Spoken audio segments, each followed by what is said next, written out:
Welcome back to FryMinis. I'm Eric, and today in our Strixhaven, a curriculum of chaos coverage, we're going to take a look at all these new backgrounds with new personality traits and new trinkets. Okay, thank you so much for joining us. We are currently trying to get the channel to hit 3,000 subscribers by the end of the year. And we can do that with your help. So please, please, please hit the subscribe button, hit the like button, hit the share button, all these things, leave a comment, all these things that help YouTube algorithm say, hey, maybe we should show this video to some people. And one of the biggest things you can do is share this video, share this whole playlist. We've got a whole playlist full of Strixhaven content.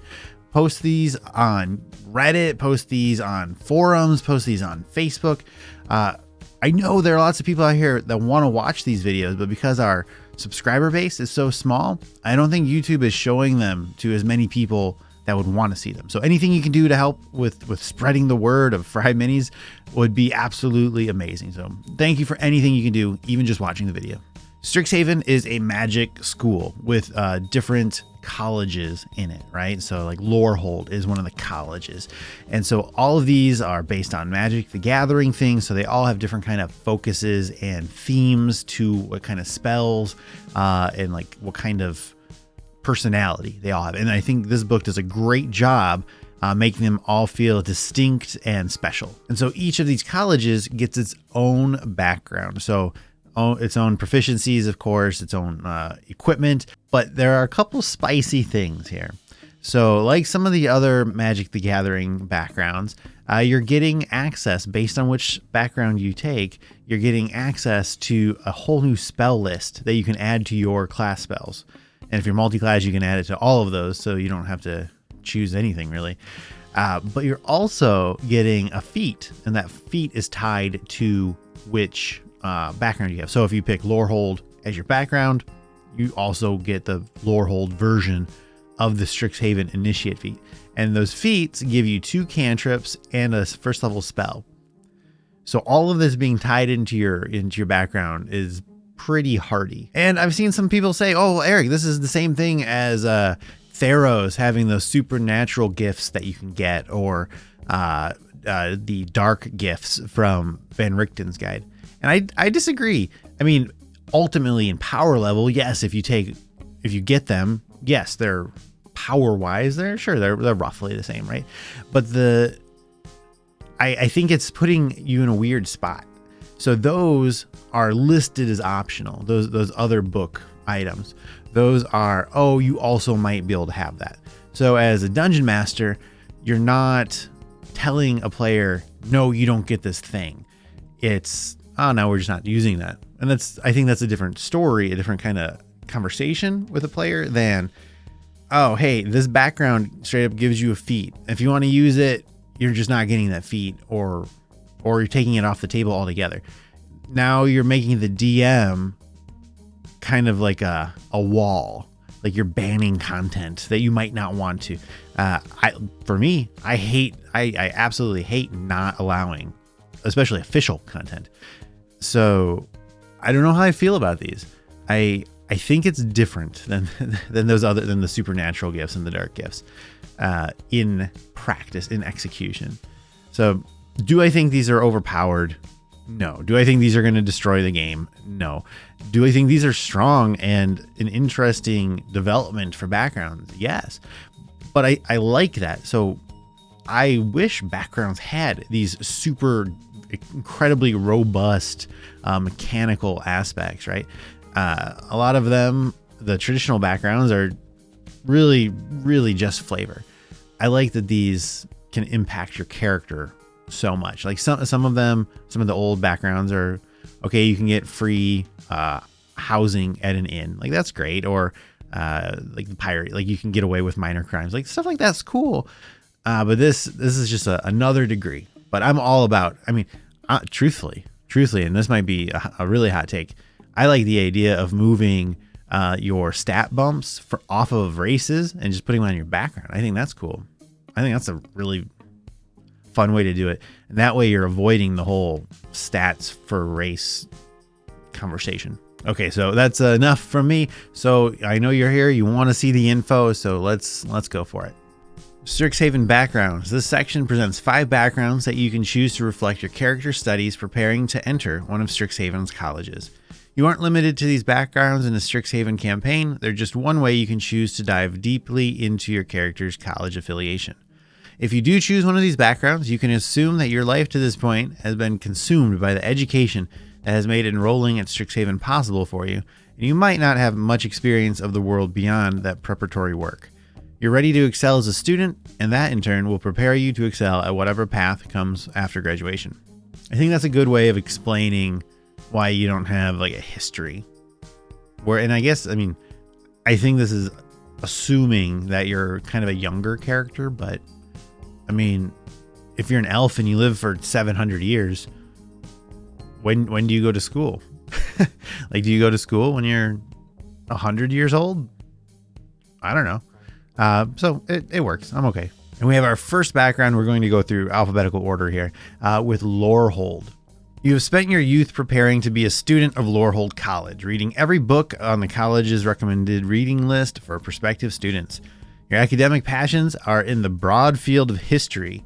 You might dream of using magic to contact great historical figures or your own ancestors, or recreating the mighty magic of a distant age. Skill proficiencies, history and religion, languages, 2 of your choice, equipment, a bottle of black ink, an ink pen, a hammer, a hooded lantern, a tinderbox, a tome of history, a school uniform, and a pouch containing 15 gold pieces. All right, and remember, with all backgrounds, you can change those proficiencies around. I mean, of course, your DM might change that and not allow you, but officially, you can swap those proficiencies around in your background. And I like that equipment gives you a little bit of like an Indiana Jones feel. Like I think you're going to do some tomb exploration. And this brings us to our first background feature. So this is where we're going to get that kind of mechanical stuff. And remember, for all of the Strixhaven feats, the Strixhaven Initiate feat on what the actual spells you can choose from, check out our video on feats. We have that. I'll have a link in the description. And of course, it's all in the playlist. So for more information on that, check out that video. Feature Lorehold Initiate. You gain the Strixhaven Initiate feat presented later in this chapter and must choose Lorehold within it. In addition, if you have the spellcasting or pact magic feature, the spells on the Lorehold spells table are added to the spell list of your spellcasting class. If you are a multi-class character with multiple spell lists, these spells are added to all of them. Lorehold spells, first level, comprehend languages, identify, second level, borrowed knowledge, which is in this book, and we did a video on spells, check that out. Third level, Speak with Dead, Spirit Guardians. 4th, Arcane Eye, Stone Shape. 5th, Flame Strike, and Legend Lore. Consider customizing how your spells look when you cast them. Your Lorehold spells might create displays of golden light. You might use a tome or a scroll as a spellcasting focus. And your spell effects might reflect the appearance of the reference books you study.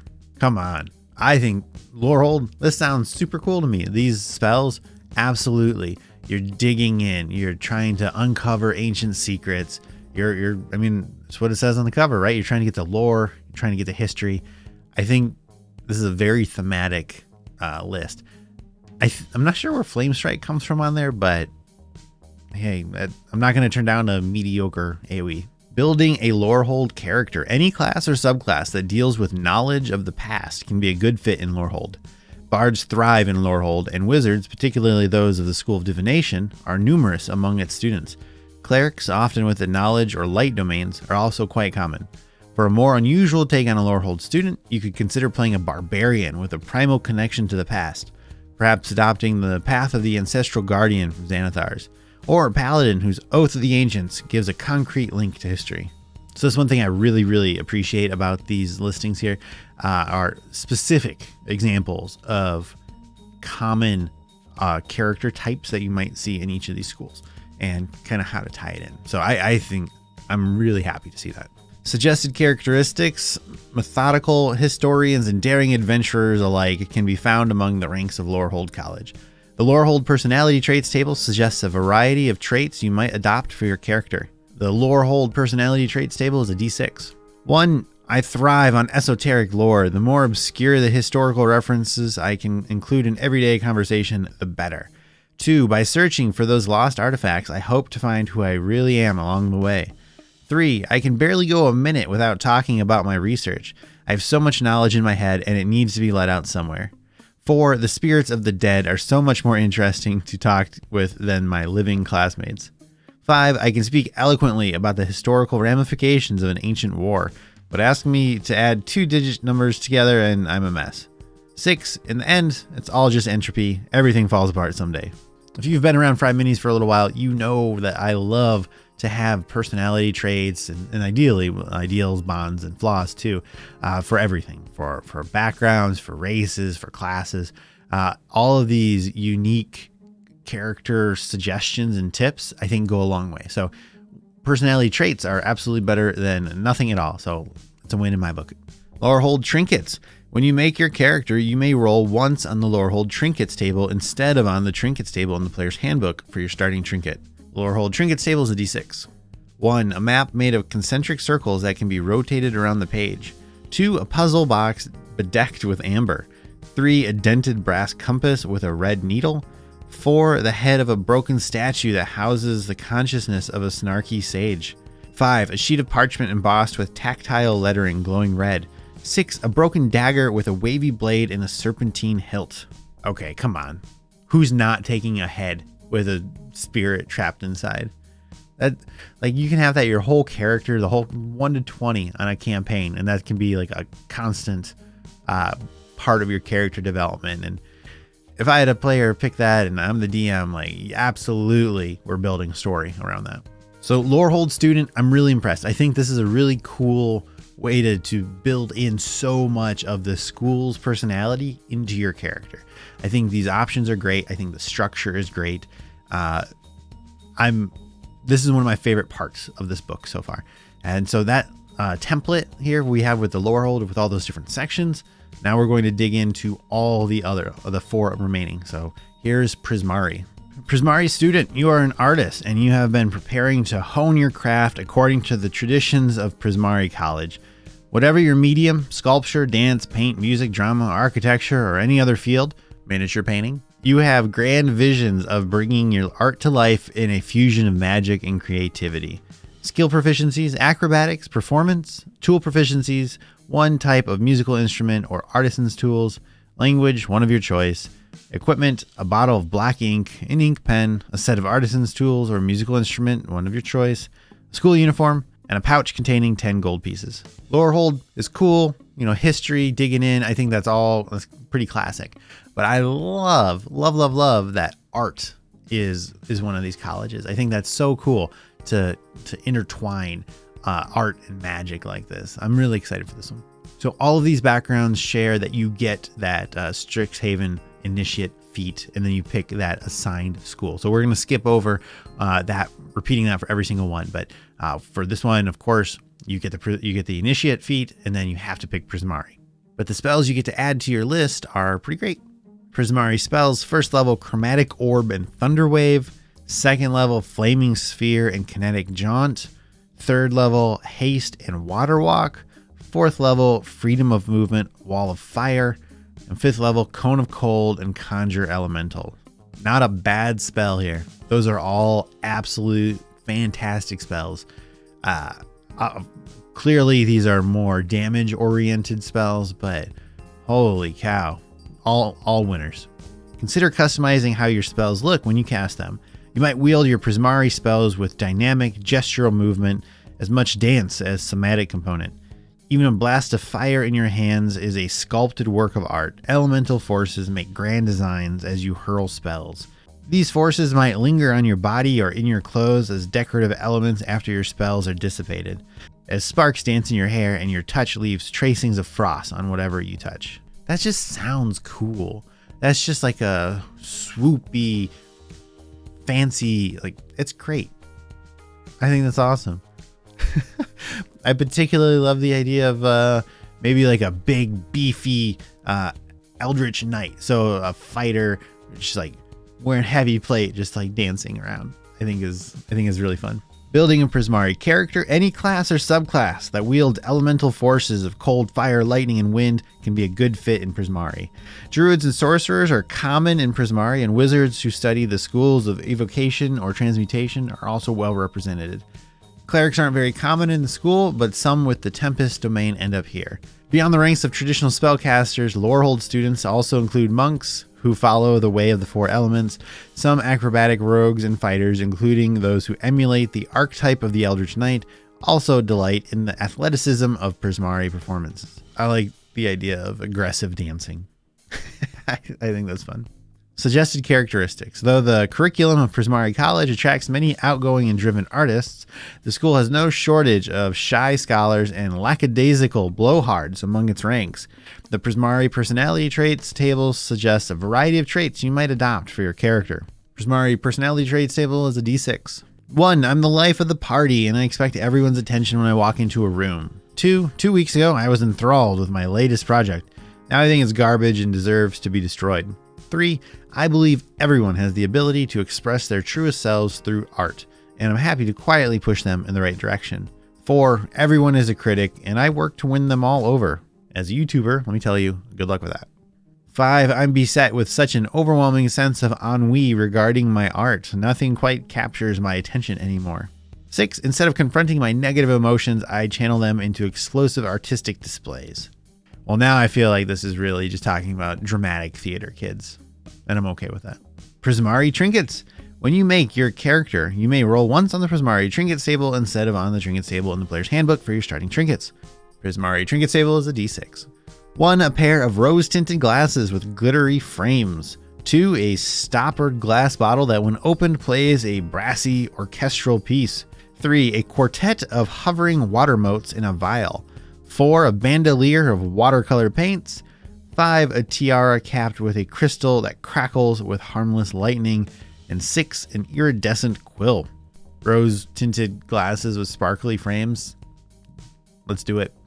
Prismari seems so cool.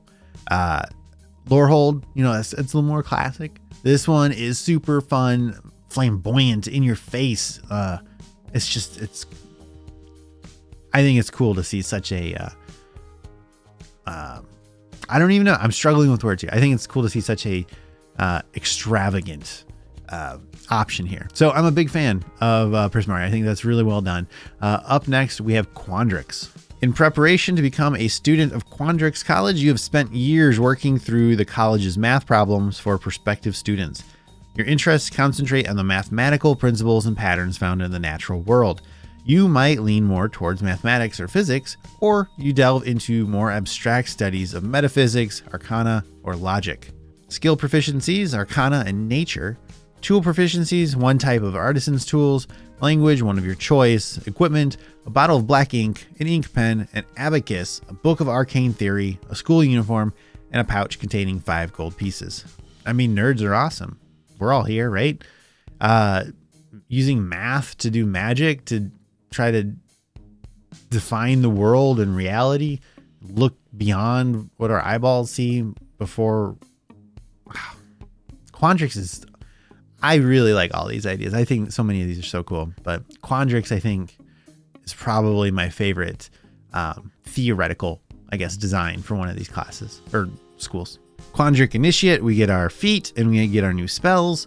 And our spells for Quandrix are, first level, Entangle, Guiding Bolt. 2, Enlarge, Reduce, and Vortex Warp. 3, Aura of Vitality and Haste. 4th, Control Water, Freedom of Movement. 5th level, Circle of Power and Pass Wall. These are all really good spells here too.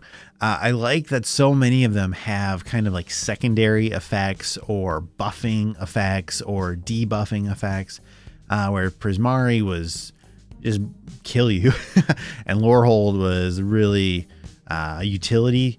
This is kind of a buff debuff type flavor, which I like, and it makes a lot of sense with the familiar that it gets. It can go huge. Have you ever heard of a huge familiar? News to me. Consider customizing how your spells look when you cast them. Your Quandrix spells might manifest amid kaleidoscopic swirls of fractal patterns, amplifying the tiniest movements of your somatic components. When your magic creates or alters creatures, it might briefly surround the target with shimmering fractal designs or tessellated patterns. That's cool. I dig it. Like you're hacking, like you're in the Matrix and you're hacking reality to cast these spells. I think it's neat. Building a Quandrix character. Any spellcasting class or subclass can work well for a Quandrix character. Both the scholarly focus of wizards, especially those who study the schools of abjuration, illusion, or transmutation, and the meta magic manipulations of sorcerers are welcome in Quandrix, and many druids explore the patterns of nature in Quandrix as well. A few clerics, particularly those with the knowledge or nature domain, study in Quandrix as well. Aside from traditional spellcasters, a few characters of other classes find home in Quandrix. Some fighters, monks, rangers, and rogues study here, using Quandrix principles to train their minds. So I guess this is a more open one. Like anybody can do math. So this is like kind of like the neutral option, I guess. I like it. Suggested characteristics. With subjects ranging from the physical and tangible to the paradoxical and strange, the student body of Quandrix College includes an eclectic mix of individuals. The Quandrix personality traits table suggests a variety of traits you might adopt for your character. Another D6 table. 1. When I find a subject I'm interested in, I won't stop studying until I know everything about it. It keeps me up at night. 2. I hope this all makes sense to me one day. Until then, I'm going to keep faking it. 3. Equations and patterns come naturally to my mind. I wish friendship came just as easily. 4. I believe I'm always the smartest person in the room, and I'll prove it, even if no one asks me to. 5. If these classes have taught me anything, it's that reality is a lie and nothing matters, so why bother? 6. Before I graduate, I want to achieve something mathematically impossible. I must leave a legacy. Those are great. I know it's a kind of a tropey kind of thing to have a character that can maybe know that they're in a game, and I think this would definitely be a good way to kind of manifest that character dynamic. Quandrix Trinkets. When you make your character, you may roll once on the Quandrix Trinkets table instead of on the Trinkets table in the PHP for your starting trinket. Guess what? D6 table. 1. A small succulent in a dodecahedral clay pot. 2. A blue knit hat that looks a bit like a bottle folding in on itself. 3. A model hypercube carved from green crystal, showcasing the 4th dimension. 4. A crumpled test on the theory of gravity manipulation with a failing grade on the front and the name of a famous Quandrix professor.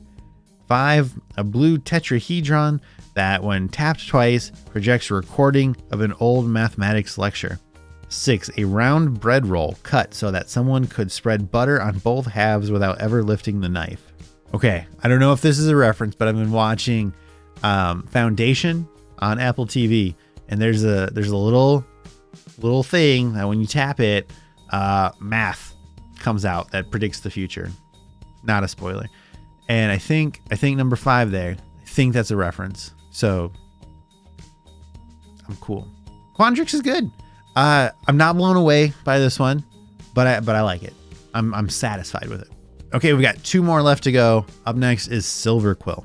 You have spent years practicing your writing and oration in the hope of becoming a student of Silverquill College.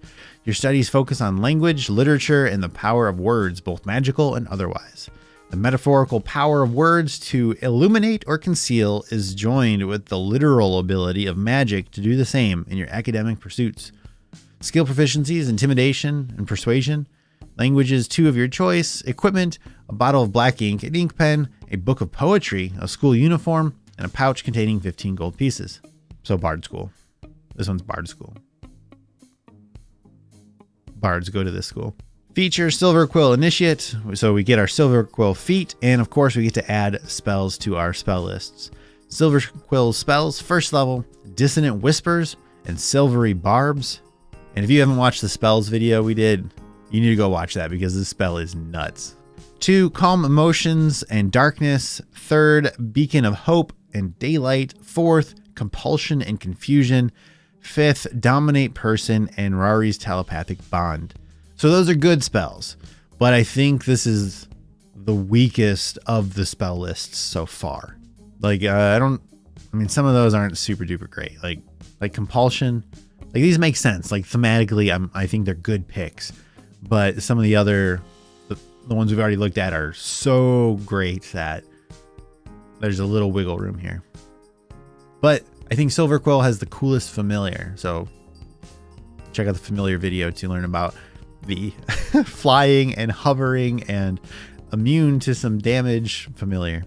Consider customizing how your spells look when you cast them. Your Silver Quill spells might be accompanied by visual effects resembling splotches of ink or radiating ripples of golden light.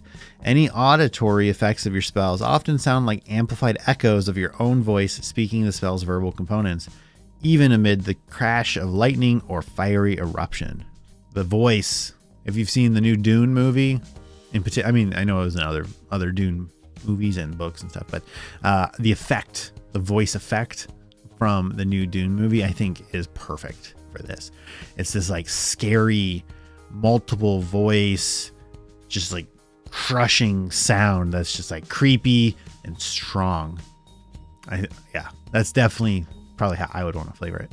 Building a Silver Quill character, many bards, shocker, find a home in Silver Quill, putting the power of their voice to use with Silver Quill magic. Wizards, especially those who study the schools of illusion and enchantment, are common in Silver Quill, as are warlocks.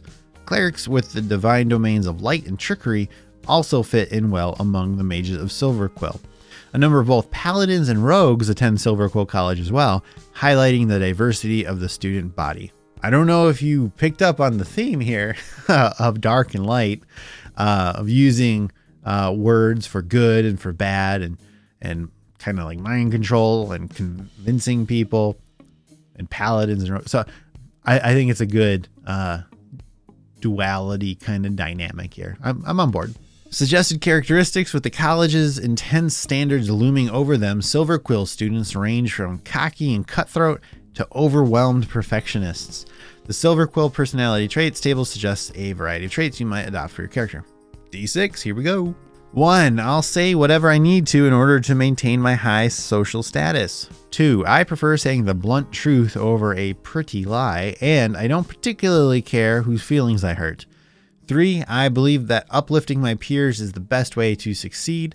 4. I've mastered the art of using humor as a defense, and I always have a charming joke ready. 5. I always wait before speaking, analyzing the situation for whichever angle is most advantageous to my goals. 6. No one knows about the all-nighters I've pulled to keep my magic looking effortless, and I'm going to keep it that way. So 4, the one where you've got jokes and you've used humor as a defense. I feel this one's targeting me a little bit. I'm not saying my jokes are good, but I definitely diffuse situations with at least attempted comedy. Silver Quill Trinkets. So roll on one of these instead of PHB for another D6 table. 1. A black leather notebook filled with half-finished poems. 2. A set of flashcards detailing different colloquialisms and their meanings. 3. A canteen that makes any liquid drunk from it taste sweet. 4. A forged permission slip granting access to the special archives of Strixhaven's libraries. 5. A stylish silver pin that references a famous series of novels about warlocks. 6. A stack of small pieces of parchment, each enchanted to stick to whatever surface it's pressed against and peel off easily. Hey, sticky notes. I get that one. Also, give me that canteen that makes anything sweet as just a trinket. Heck yeah. I think Silver Quill is a great option. I think it is super duper thematic for rogues, for bards, of course, for anybody that wants to play kind of like maybe a charismatic, maybe a swindler, maybe a truthfully nice person. Anything that wants to rely on kind of a personality, maybe, I think would be a great fit here. And our last one, Witherbloom, aka the one all the wizards are going to take so they can get healing and revivify. You filled your childhood with rudimentary alchemical experiments, all in the hope of becoming a student of Witherbloom College. The life sciences are the focus of your reading, which include biology and necromancy. Brewing strange concoctions with medicinal properties, exploring the anatomies of monsters, and cataloging swamp flora are the kinds of studies you might pursue at Witherbloom College. Skill proficiency is nature, survival. Tool proficiency is herbalism kit. Language is one of your choice. Equipment, a bottle of black ink, an ink pen, a book about plant identification, an iron pot, an herbalism kit, a school uniform, and a pouch containing 15 gold pieces. Nature, survival, herbalism kit. Come on, you're telling me you're not a druid? But no. Witherbloom, this definitely sounds like maybe the kids hanging out under the bleachers after school. Our feature, we get the Strixhaven Initiate feat with the Witherbloom option, of course, and our Witherbloom spells are as follows. First level, Cure Wounds and Inflict Wounds. Second level, Lesser Restoration, Wither and Bloom. Third level, Revivify, Vampiric Touch. Fourth, Blight and Death Ward. And fifth, Anti-Life Shell and Greater Restoration. What a fantastic list. I mean, these are, unless maybe if you're like a cleric or a druid already, these spells might not be game changing for you, but for anybody else, adding all these to your spell list is going to theoretically completely change how you can play your character. I mean, you can ignore them, of course, but having access, like who's not going to prepare or have Cure Wounds ready? Who's not going to have Revivify ready? Who's not going to take at least one of these restorations? Like, these are all absolute great spells. And Death Ward, people sleep on Death Ward, but 8 hours? Come on, it's great. Well, Blight kind of sucks. I'll give you that one. Blight's not a great option, but thematically, it's perfect. Consider customizing how your spells look when you cast them.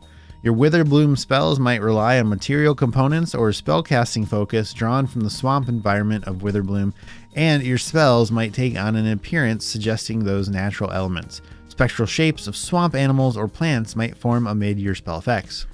Yeah, be that weird, creepy turtle throwing up raccoons at people.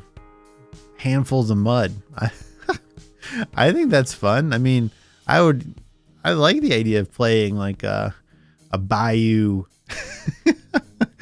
a bayou bard or something. I think that's funny. Building a Witherbloom character. Druids and warlocks make up most of Witherbloom's student body. A few wizards, mostly those who study the school of necromancy, and clerics, including those with the divine domains of life and nature, also find their home in Witherbloom. A number of rangers and barbarians study at Witherbloom as well, and some rogues learn how to create and use poisons during their studies at this college. I'm telling you, I have loved, regardless of the actual abilities, I have loved every single one of these suggested character type sections from each of these. It's just gives you such a clear picture, I think. Suggested characteristics. Students of Witherbloom College are equally likely to be found picking herbs for a healing tincture or riding zombified swamp beasts through the bayou. The Witherbloom personality traits table suggests a variety of traits you might adopt for your character. D6. 1. I love brewing up a new recipe, even if some might be repulsed by my choice of ingredients or the final product, or both. 2. My fashion sense is like my garden, withered, black, and weird. 3. I'm going to befriend every single monster in this swamp if it's the last thing I do. 4. Everything in this world dies eventually. The question is, what will you do with the time you have left? 5. I know we just met, but when you die, may I have your bones? It's for research. 6. Don't interrupt me. I'm brooding. Yeah, so maybe we're taking on a little bit of a kind of like a goth vibe too. I don't know. I like how silly is not the right word, but how exaggerated maybe this one is. I think it's fun. Witherbloom trinkets. When you make your character, you can pick one of these instead of one from the PHP. You know it. It's a D6. 1. A black bird-shaped mask trimmed with glowing green thread. 2. A set of rabbit bones.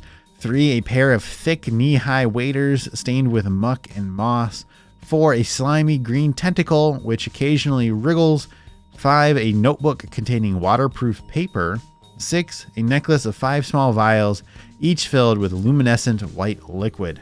So you might have a lucky rabbit's foot, but I have a rabbit skeleton. Cool. I mean, no, those all definitely align to what I picture for somebody from this school. Witherbloom is a really, really cool option here. The spells are stellar. The flavor of the whole thing is great. Big thumbs up for Witherbloom. All right, so I know this was a very long video, but there's a lot to cover here with the personality traits, the trinkets, the actual background features with all the spells, and so much flavor and the kind of school lore here. I'm really, really impressed with this section. We can have a discussion in the comments about the power level and whether you would allow these in a non-Strixhaven campaign. I think that's a great conversation to have, and please, I would love to talk to you about it.